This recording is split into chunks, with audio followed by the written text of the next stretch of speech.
Charlie Black, AR the Prophet. AR the Prophet, Charlie Black, a deadly combination. Hold up, I don't think they heard me. I said, AR the Prophet, Charlie Black, a deadly combination. Hey yo, turn me up a little. We good. AR the Prophet, Charlie Black, a deadly combination. It's been long overdue, I know the streets been waiting. Which takes a lot of patience, cause you never rush great. This was for the record, but going down history in the making. AR the Prophet, Charlie Black, a deadly combination. It's been long overdue, I know the streets been waiting. Which takes a lot of patience, cause you never rush great. This was for the record, but going down history in the making. First it was Elijah Muhammad, now we the honorable black prophet. We been in our bag and out of our feelings, securing all the profit. And going outside, don't know what you hearing, so miss me with that gossip. Staying sucker free from mob shit, let someone get out of pocket. Whoa, we come from different walks of life, but relate to the same cause. Fighting to live a fight, laid up behind them hospital walls. They poke us like a face, but like syringes sharper than a knife. Take a cookie from the jar, grind it, wrap it in the raw. YBT would stay loyal, no damn miss a prop. Shots to my producers, King Jones and Sahab. AR with the alley-oop, I threw him up a lot. Far from a corny nigga, I'm the hottest side of cop. I had to boss up for a check, move my fam up out the jets. Draft some key players in my set, sauce of the blue cheese, dabber ranch. I am a club member, you a guest. Speak of my name, better put respect. Step up to me, got it cook correct. Fuck who got now or who got up next? Yeah, AR the Prophet, Charlie Black, a deadly combination. It's been long overdue, I know the streets been waiting. Which takes a lot of patience, cause you never rush great. This was for the record, but going down history in the making. AR the Prophet, Charlie Black, a deadly combination. It's been long overdue, I know the streets been waiting. Which takes a lot of patience, cause you never rush great. This was for the record, but going down history in the making. AR the Prophet, Charlie Black, Black Prophet, that's a fact. Going down in history and it's a fact. It's a deadly combo, niggas know that. Prophet, that's a fact. Black Prophet, from the bottom of the map. It's Atlanta, Georgia to Florida. We up in them waters, it's all.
Good evening, guys. We're back again on this Monday, and our topic tonight is transitioning from pediatric care to adult care and the things you need to know about doing that. It's going to be an interesting night, so I'm glad you've joined us. We have our guest co-host again, Greg. Hello, everybody. So he's going to give, of course, the male perspective on what you guys need to know or something that we may miss with this transition topic. So let's get right into it. What we want to explain the importance of transitioning and really And what what it transitioning means. is, right? Transitioning is basically when you go from pediatric care to adult care. We all know in pediatric care, they're checking up on you 24/7. It's they baby you. Your mom is always speaking for you, or your parents are always speaking for you. And once you go into adult care, you have to take on that responsibility. So transitioning is trying to prepare you for that moment when you're on your own now for adult care. And it's very important that transitioning doesn't start, when you become 18. It's something that should start in your puberty years. You want to start giving your kids more autonomy when it comes to their medical care, even before they get to 17, 18 years old, so that when they get to that point, they're ready to take the reins and be their own stewards of their health care. Right. And certain aspects of transition that we'll get into later, I think should start very, very early as young kids, especially about knowing your body and knowing your disease. But the actual steps probably should start around 13 or 14. I can't remember at what age I started to transition, but everyone has different transition stories or experiences. With me, I was going to Grady Healthcare, and their children's clinic was in the same clinic as the adult clinic, so those people knew me already. So my transition period was rather smooth, just because I was already comfortable with where I was. Yeah, mine wasn't very smooth at all. Because, I had been going to CHOA as a kid, and then I actually moved out on my own at 17. And so I felt like I was an adult, and even though I could have still gone to CHOA for a little bit longer, I was like, I don't want to keep going to a children's hospital. I'm paying my own bills. I got my own apartment. I'm grown. And then there was a whole period of time where I had no health care because I just didn't know what steps I needed to take in order to take care of myself. Right. How was your transition experience, Greg? Mine was, I want to say it was kind of rough, but I think that comes from transitioning from CHOA. Like, you're used to being coddled, and then I think they let me go. I think I know it was 19, so that's a little bit longer than most people. But I had my first adult hospital was Grady, and it was just completely different. It was almost like a culture shock. I just wasn't prepared, and over the time, I gathered up the strength and just was able to work it out on my own. But I've always had my mom in my corner to make sure I knew that I had to advocate for myself at one point. But even still, then it was still hard when you had to get out there and do it on your own. But you gotta grow. So with anything, it's just gonna take practice. Like, you just gotta put that effort with it and go out there and do it. Right. Yeah. So, and we try to give the tools that's needed so that it won't be as Traumatic. bad. Right. It won't be traumatic, and it'll kind of ease you into it. It's something new that your parents and you are experiencing. So it's gonna be a little scary, but it has to happen. That's a part of growth. That's just a part of becoming an adult. However, adulting with sickle cell is a little bit different. So we just really want to prepare you guys for it. One of the things is self-advocacy. I think that's where we should start, and that's where I mentioned that self-advocacy should start very early in knowing what type of sickle cell you have, what your numbers are, what medications you take, And not just what medications you take, the dosages.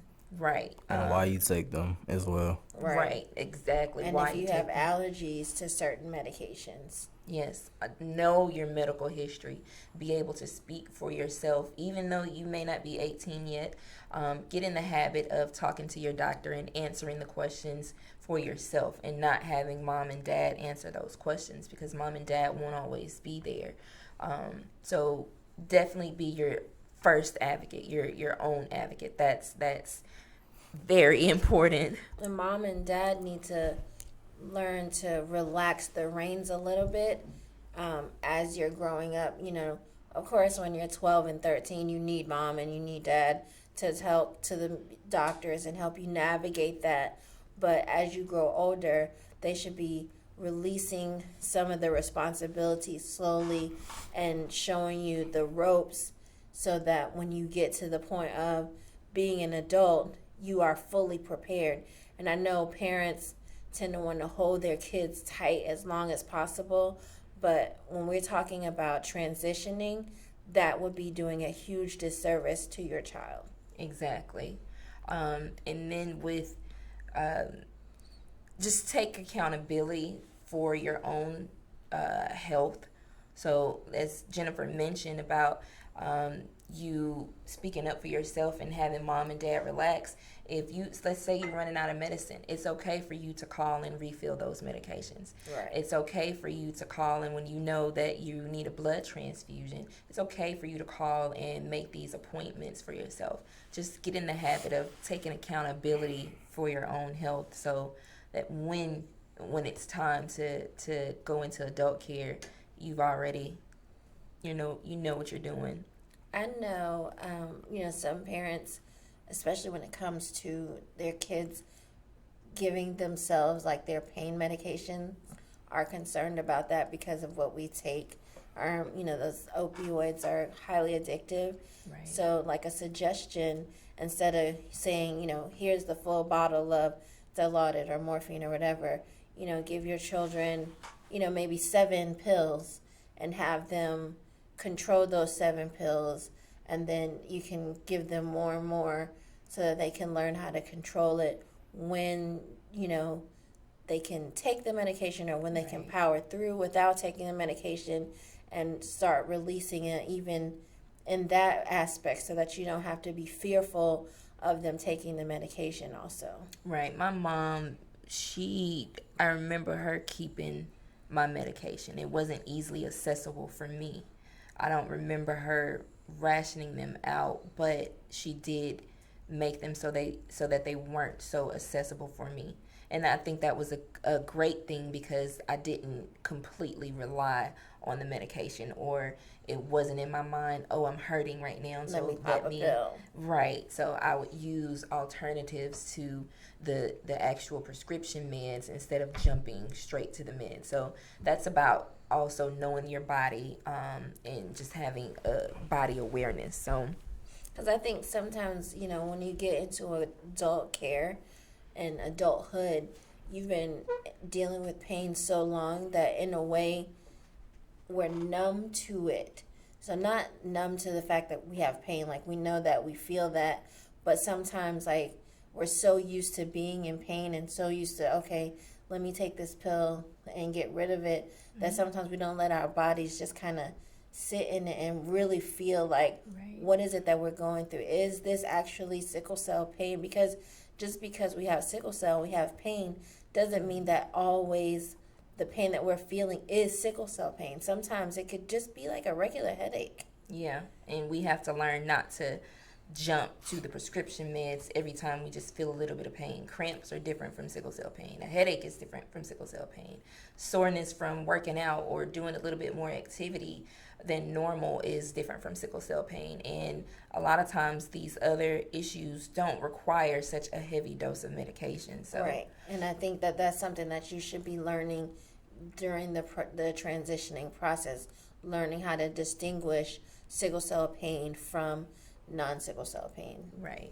So we also know that sickle cell affects so many different aspects of our body. How many other specialty doctors do you guys see? So I have a nephrologist, I have a pulmonologist, and then I have my hematologist. I actually don't have a PCP because my hematologist kind of covers my PCP type stuff for me. Okay. I had one who was so unfamiliar with sickle cell that it was a traumatic experience for me. Wow. Like, she would say things that were contradictory to all my other doctors, and I had a hard time finding like someone who could follow me and understood my body and the sickle cell portion of how it related to me. So I don't see a PCP for that reason. Okay, what about you, Greg? When I was at Grady, I had multiple doctors, but as Jen stated, the information began to be contradictory. So I just kind of, once I left Grady and I found my new hematologist, everything pretty much is being covered. So everything's like pretty much comprehensive. So I don't have anything too much to worry about. Well, that's good. I do see a PCP maybe like once a year. Of course, for sickle cell, I see my hematologist every month. I see a retinal specialist because with SC, we're more prone to retinal damage. So I make sure that my eyes are still functioning how they should. And if I'm on top of my appointments, then if there's anything going on that I'm not aware of, they can fix that immediately. I've had a few laser surgeries to fix the blood vessels in the back of my eye. Of course, we have to see the orthopedic with AVN, having my hips replaced, and just checking the status of my spine and my shoulder because that still is affected by AVN. But it's important to follow up with whatever specialty doctors that you need to see. Everybody is different. Jennifer sees a pulmonologist and a nephrologist to deal with those issues. I can't remember the last time I've seen a nephrologist, and I don't particularly have to see a pulmonologist, but depending on what issues you have, it's very important to stay on top of your health with these different specialty doctors. Yeah. It gets aggravating to have to see so many doctors, and it does. You want to be able to make sure that they have the same information so that they aren't giving you conflicting information. With my PCP, I've had to teach him a little about sickle cell. I see the pros and cons with it because I don't want him. I think he trusts me enough to know what I need. Yeah. But I see the PCP for everything outside of sickle cell. There's other issues. I've also seen a neuro-ophthalmologist for the brain issue, the neurological issue that I deal with. So it just goes back to knowing what's going on with your body and knowing what doctors you need to see, and just staying on top of your health. A lot of us that are transitioning kind of get lost in there and feel that, oh, because I'm not sick right now, I don't need to see anyone. And it can be overwhelming too. Yeah, and sickle cell, you want to be on the preventative side instead of the reactive side. Right. So it can be very overwhelming. Especially, when you're becoming a young adult and you're dealing with the trials and tribulations that come with just coming of age. Like you may have moved out of your parents' home, or you may be in college, or you may be working. You have like real life issues, and then you're like, man, I have to see all these doctors too. Like, I don't have time to do all this stuff. Right. But your health has to be like your primary focus, because if it isn't, then you won't be able to do anything, all those other things that you want to do. So you have to think about that. And then, having a team that coordinates your care, I think takes a lot of the stress off of it, because, like all of my doctors are under the Piedmont umbrella. So they all communicate with each other. And when one doctor may be dropping the ball on one thing, another doctor will pick it up and call and be like, hey, did you do this for Jennifer? Or Jennifer may need this. And so they work so well together that I feel like everything has now become seamless. But it was a process to Right. get there. Right. And that takes work. It really does. So another thing that we discuss is your post high school plans. Like, do you want to go directly into the workforce? Do you plan to go to college? Those things, with anything with sickle cell, preparation is key. So you would want to have a plan set in place for post high school. Like, what is it that you want to do?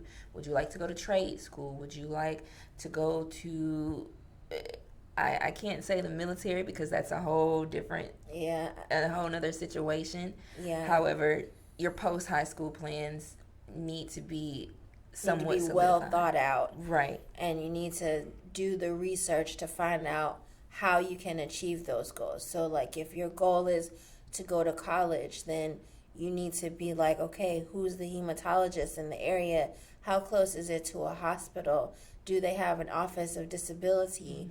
You know, all those things are things that need to be considered regardless of what you choose. Trade school, okay, is this going to be a job where I'm going to be, you know, putting a lot of strain on my body? Am I going to be standing up most of the day or bending over?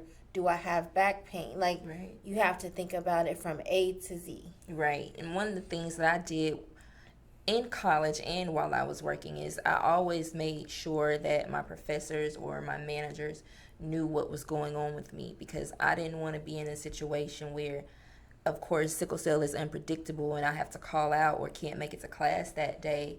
And I can't, I feel like if they know ahead of time, they'll be a little bit more compassionate versus if you call at the last minute or email at the last minute saying, hey, I can't Right. make it. So This I've always preparation done that. is Right. always going to be number one when it comes to talking about sickle cell in any aspect. Preparation is always going to be like the number one thing.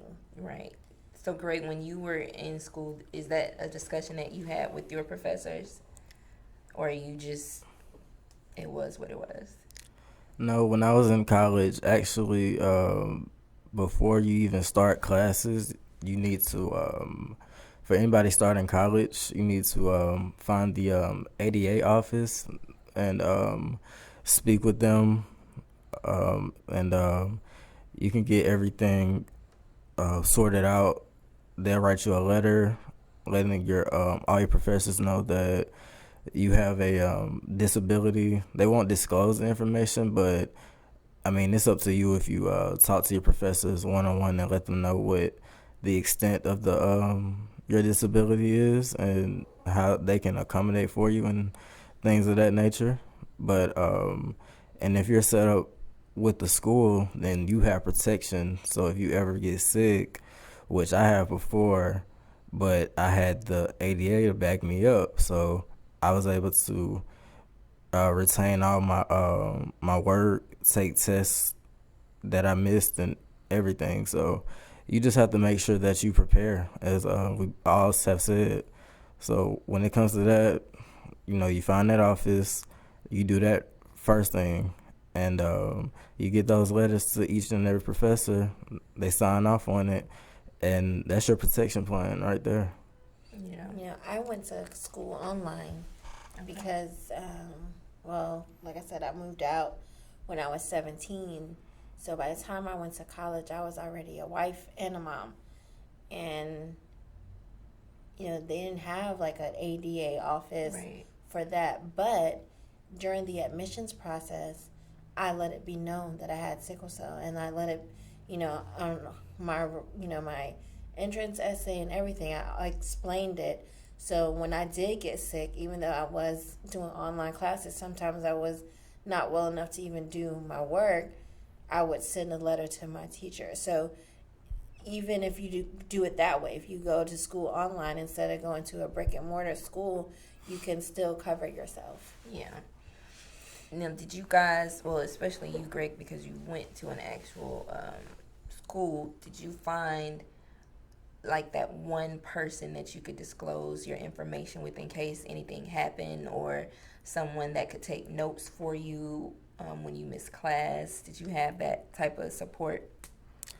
Yeah, I always have tried to make sure that at least I have maybe 1 or 2 people who are reliable. Maybe I can get the notes from, or somebody who, maybe understand the work. Maybe if I miss class, I can, meet up with them after, and we sit down and, discuss what I don't know and the new material, anything of that nature.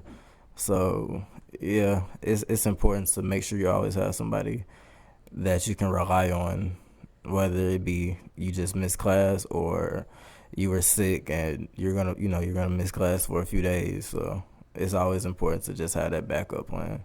I even had that in my online classes too. Good. Which was, because, when you do online classes, you have your discussion boards and you introduce yourself when the class starts. So I would be like, this is who I am. I have this disease. Sometimes people would reach out to me and ask questions about it. Oh, you guys, we have a caller. Hold on a second. You're on the air with Sickle Cell Awareness 365. Hey guys, this is Tabitha again. I just wanted to chime in to talk about life expectancy. This basically goes to parents and significant others of sickle cell warriors. Do not let the life expectancy that the doctors place on us define your life. Amen. I grew up kind of bubble wrapped and in fear that I wouldn't see my 12th birthday, that I wouldn't see my 18th birthday, that I wouldn't see 25. And that kind of prevented me from living the life that I could have lived. But instead, me listening to all the fear and all the you can't do this, you can't do that, I just got tired of it. And that's when the self-advocacy comes in. You have to really be diligent in educating yourself and educating the people around you. So do not let those people tell you that you can't do this and you can't do that, because I'm smashing my own fears. Well, that's wonderful. Awesome. That's awesome. I completely agree with that. Thank you, Tabitha. Thank you, guys. Talk to you later. Okay. So yes, that's a great point, to not letting sickle cell limit you. My mom, she only gave me 2 choices with college. And honestly, I picked the quicker one, thinking that I'd finish quicker and I could move out of the house. So it didn't turn out that way, but I think her reason for limiting me was because she was scared. And that's, as I got older, I realized exactly what Tabitha said, not to let anything limit us from going off to school or going to do a certain type of job. They're flight attendants with sickle cell. So, and if you've experienced flying and have gotten sick before, you know that flying is a trigger, but it can be managed. Some things can be managed. So Preparation. Prepare your life as though you are going to live a long and healthy life. Like, period. And don't let anybody tell you otherwise. Right. But yeah, having that support system, someone who will encourage you to live past your limits, someone who will help you take the notes in school, and even if they have to show you how things are done, like a tutor or what have you, it's important to have that support system achieving anything it is that you plan to achieve. Just don't let sickle cell stop you. As you can see, we've done a lot between the 3 of us, even having sickle cell. So, and we still have a long way to go. And another thing, we're talking about going away to school and moving out on your own and finding somebody who you can trust and all that kind of stuff. That's important for many reasons. In college, people like to experiment with drugs.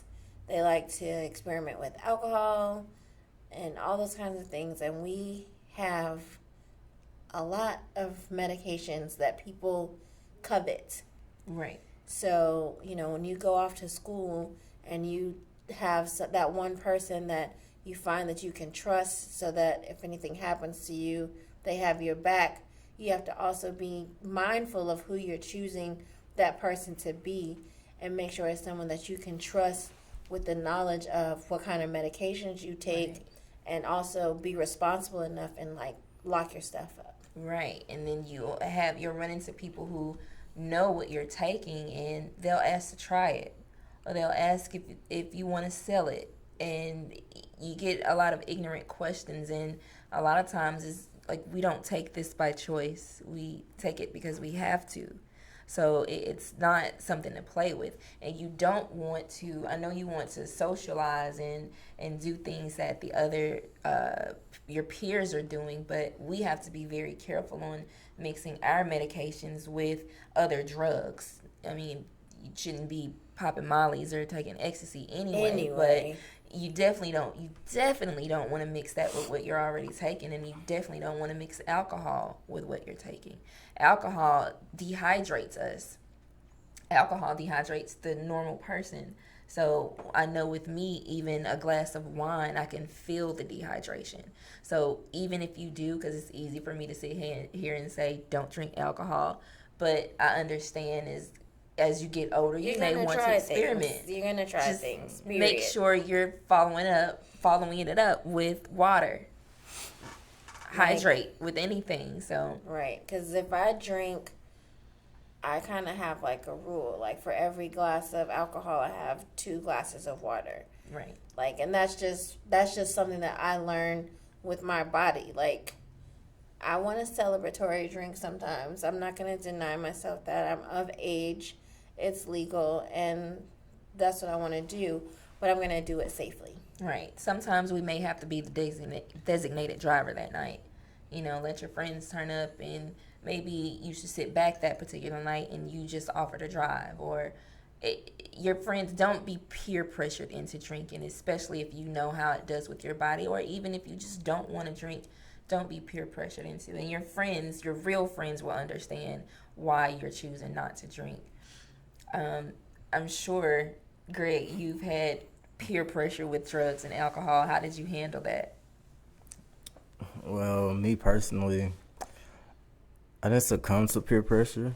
I feel like if I want to try something, then I'm gonna try it, and I deal with the consequences, and I've done that before and regretted it. So I'm just like, you gotta know yourself, and then you gotta know the people you're around. That's really all I can say about that. I can agree with that, because if you're around friends who are constantly doing drugs and drinking alcohol, that's not a good look on you. So just be careful of who you surround yourself with. Yeah.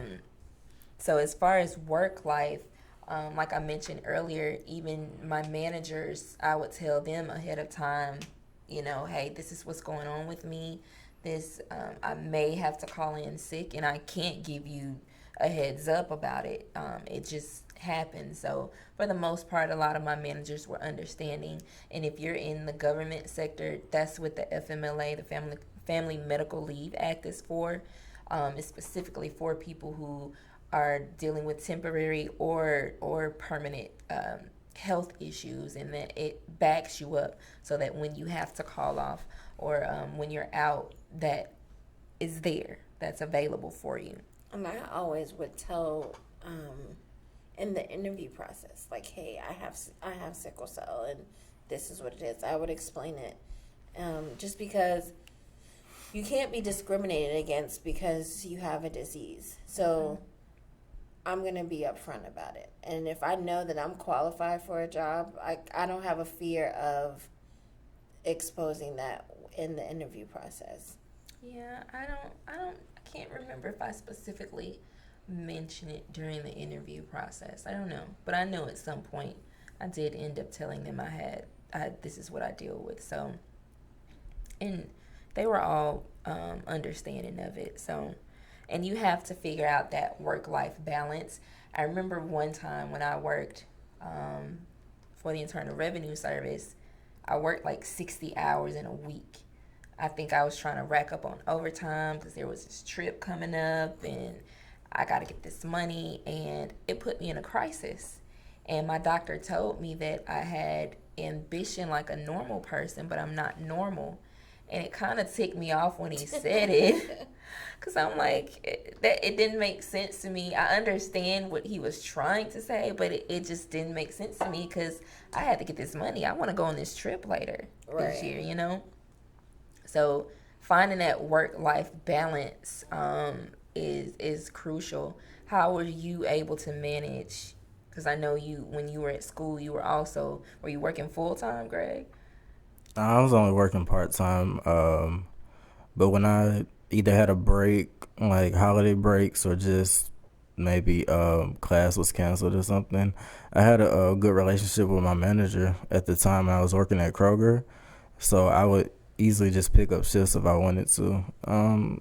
Eventually, I regretted it because I was working a very physical labor job, and when I first started, it wasn't, I didn't have a care in the world, but as time went on, it kind of, hit me at the worst times. Like, I'd have to work, and I was just like, I can't come in, and I might be the only one that had to work that day. So now I'm, putting people in bad predicaments where they might be off and they got to come in and work for me. So, you just, you got to know your limits, know your body, and know what you're signing up for as well. So Exactly.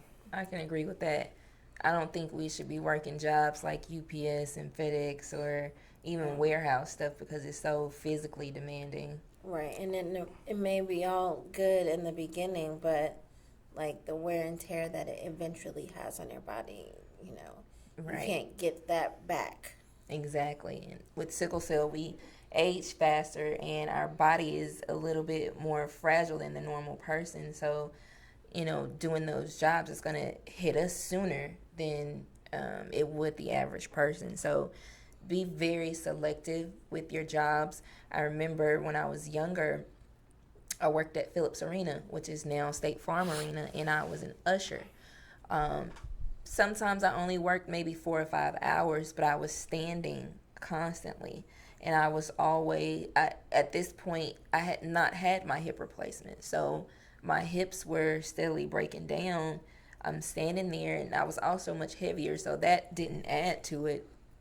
But that job, even though there wasn't much movement or lifting, just standing there for 4 to 5 to 6 hours straight, or sometimes 8 hours if there were 2 events like the circus or something was that day, and just having to stand there for that long with a very short break it was very damaging to my hips. So you have to take that into consideration about what job you take.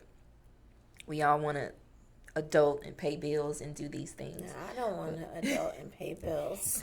Well, it has its advantages of adulting. Yeah, there are lots of advantages, but I don't want to pay bills. You might not want to, but you have to. So you got to figure out a job that works for you that's going to help you get those bills. Because I know you want your own place, you want your car, you're an adult now, so. Right, and you want to live a good, healthy, long life, and you want to experience the world, and you got to be able to afford it. Right. So I think we talked about keeping the drugs safe no matter where you are, especially being in the dormitory if you're off to college. Just keep them locked up, because if people get access to it and they take it and you're not, you don't keep it locked or even mention anything to the police or whatever, you're right, then you could be held accountable for what these other people did because you didn't keep your medicine safe. That's no matter where you go. I wouldn't be so open about what you take, right, how much you take. And then too, if like somebody stole your medicine or whatever, you can't just go and get, a refill. There's time limits on that. So right. You would really be out of luck. Time limits, and you would have to also get a police report if you're to even get another prescription. So that gets really tricky when someone's stolen or if you've lost your medication. So just stay on top of that and be responsible for your own medications. And as far as your insurance, that's another topic to tackle with going into adult care or transferring your Medicaid or disability. you have to know the process of when to reapply or when to. I haven't always received disability for sickle cell. That's something that's very new. My mother was not able to get it for me when I was a child. So that process of transferring your health information, your disability, your Medicare, your insurance, you need to know those things when you go to see these new doctors. And make sure they accept your insurance. Right. Are you still on your parents' insurance? A lot of people may stay on their parents' insurance until they're like 25 if they're in school. But I recently heard something that I need to look into a little bit further. Like past the age of 25, being on your parents' insurance as a disabled adult. I heard something to the effect that that's possible, but I haven't really been able to find the documentation to kind of prove that it to be the case. Right. If it is, that may open a lot of doors for some people. Yeah, I think that would be very, very beneficial.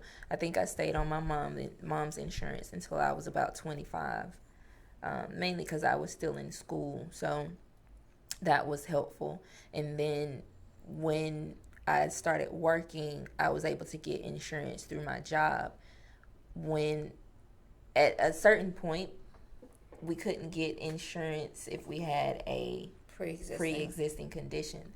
So there was a period of time that I was uninsured, and it was difficult because you're kind of stuck going to one place. And I think I got spoiled with the better treatment that my insurance could afford, which is unfortunate because you shouldn't be treated any different because you have different insurance, but that was the reality. Case. It is.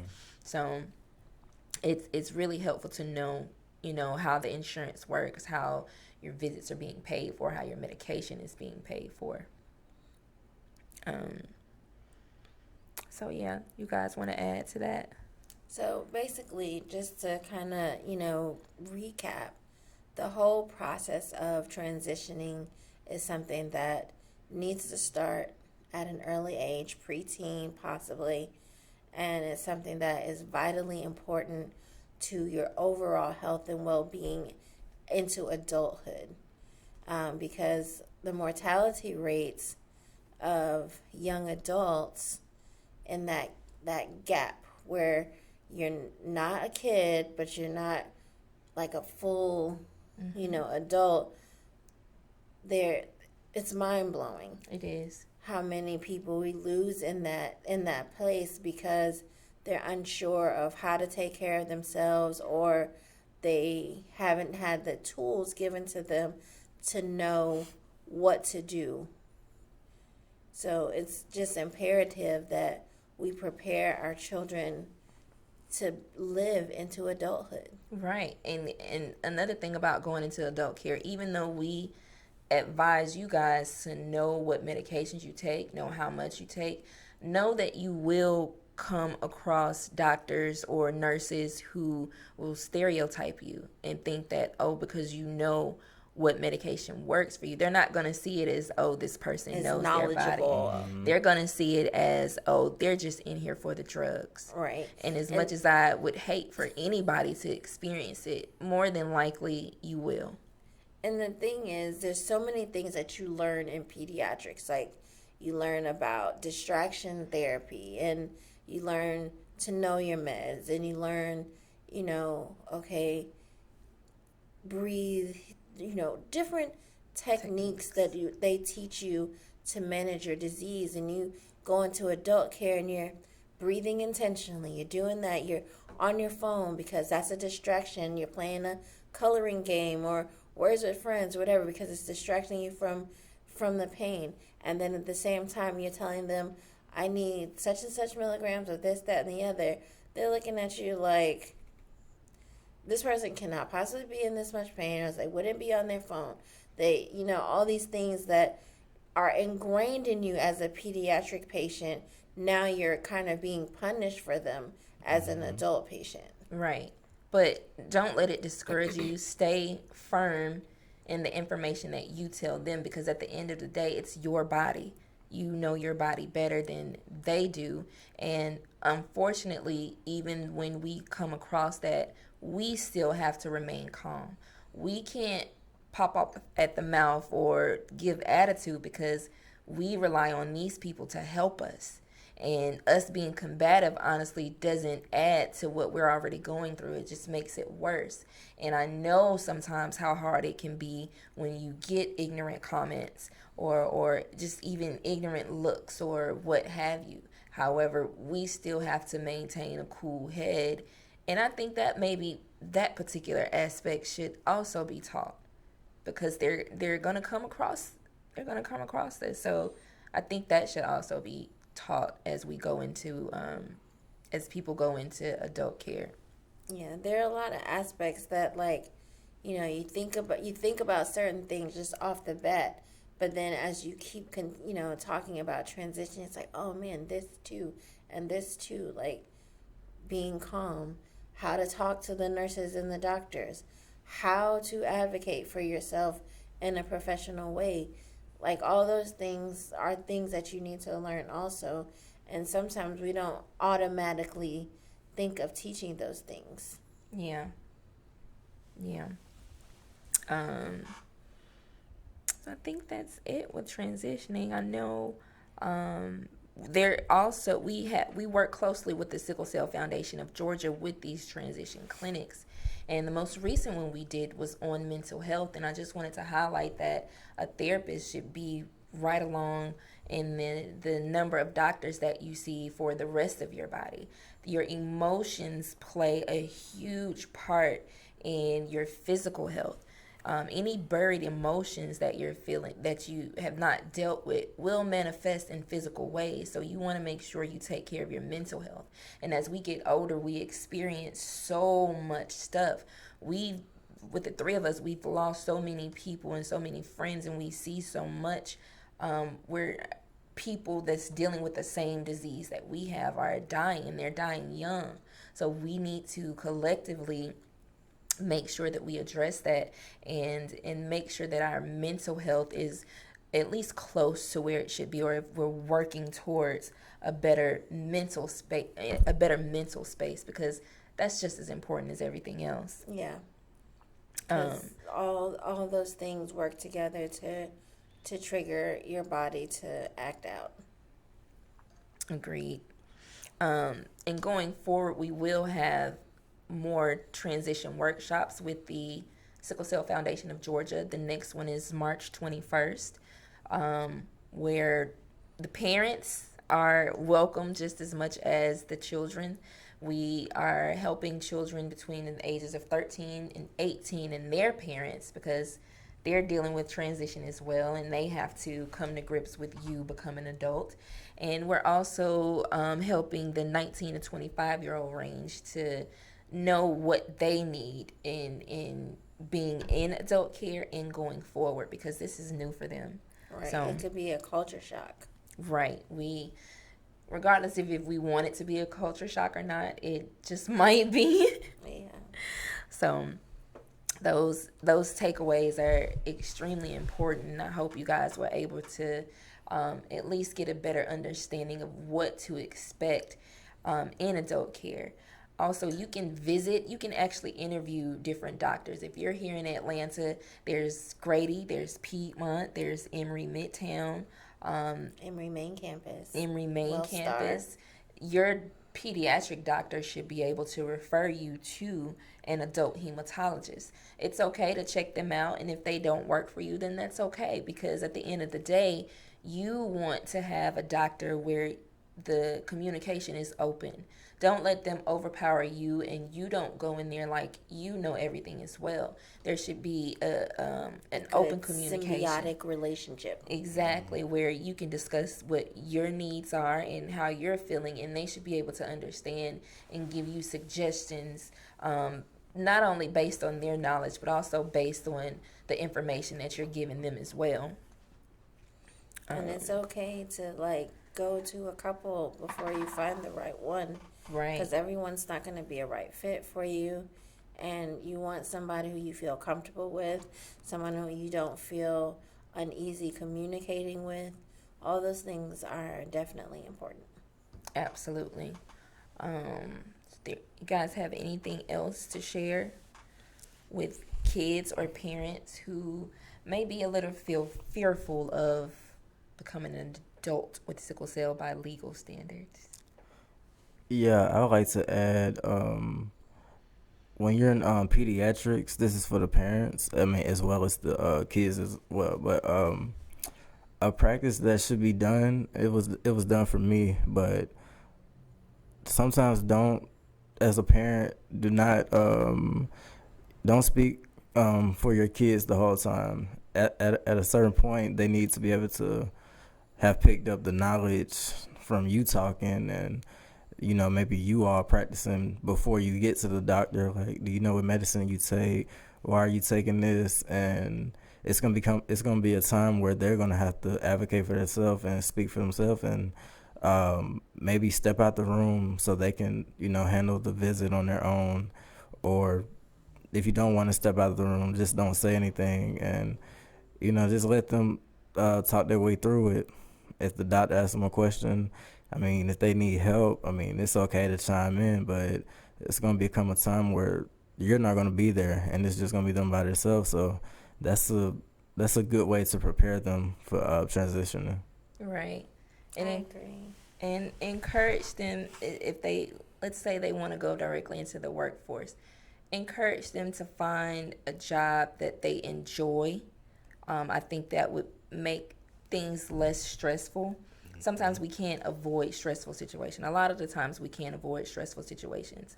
But I think if it's a job that they enjoy, maybe they like animals and they want to work for the Humane Society, or maybe they just want to work at PetSmart. But I think incorporating something that you enjoy will make the job worth it, will make the time worth it. I'm an advocate for even if you go to trade school and start your own thing. Maybe you like working on cars. Sometimes it may be difficult to work under other people because of the scheduling and the conflicts with other people. And sometimes it might work best for you if you want to go into entrepreneurship and have your own thing. Maybe you like graphic design. Maybe that's where your heart is. It's very possible. With anything, it's going to take work and dedication, but it's very possible to have that own business if that's what you want. Don't discourage them from doing anything, as Tabitha mentioned earlier. Let them live fulfilling lives, and let them believe that they can live fulfilling lives, because they can indeed do it. So, yeah, I agree. We want to thank our sponsors today. Let's see, we have the Apex Museum, Mr. Dan Moore. Please go and check that out. It's still Black History Month. Go learn about your history. Go see Atlanta's history. It's been there for 41 years, so please enjoy that. Also, we have Kid Stop Daycare and Learning Center with Miss Tanya Robinson. We appreciate your support and everything that you have doing and will do in the future for us in Sickle Cell Awareness 365. We'll be in Raleigh on tomorrow actually, February 25th, for a Black Professionals Network. Yep, it's event. A Taste of Soul fundraiser. So we will be there in Raleigh with Black Professional Network, and we want to give them a thank you for inviting us to come out and spread awareness about sickle cell. And also on March 7th, mark your calendars, because we will be having our Cell Talk Forum at the Courtyard Marriott North Lake on La Vista Road from 1 to 3. You can get your tickets on Eventbrite, or you can go to our website at www.sca365.com and type in Cell Talk in the search bar. We also want to thank Status Network for allowing us this opportunity and sharing this information with you as well. So make sure you follow us on Instagram, Facebook, YouTube, Twitter.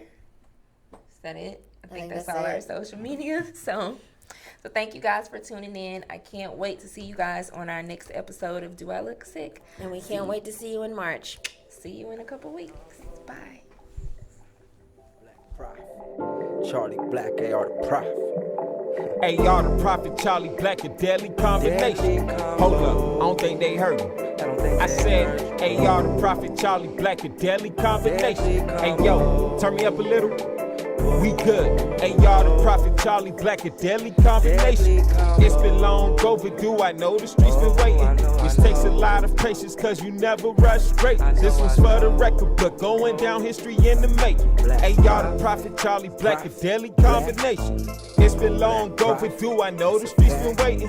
Which takes a lot of patience, cause you never rush straight. This was for the record, but going down history in the making. First it was Elijah Muhammad, now we the honorable Black Prophet. We been in our bag and out of our feelings, securing all the profit. And going outside, don't know what you hearing, so miss me with that gossip. Saying sucker free from options.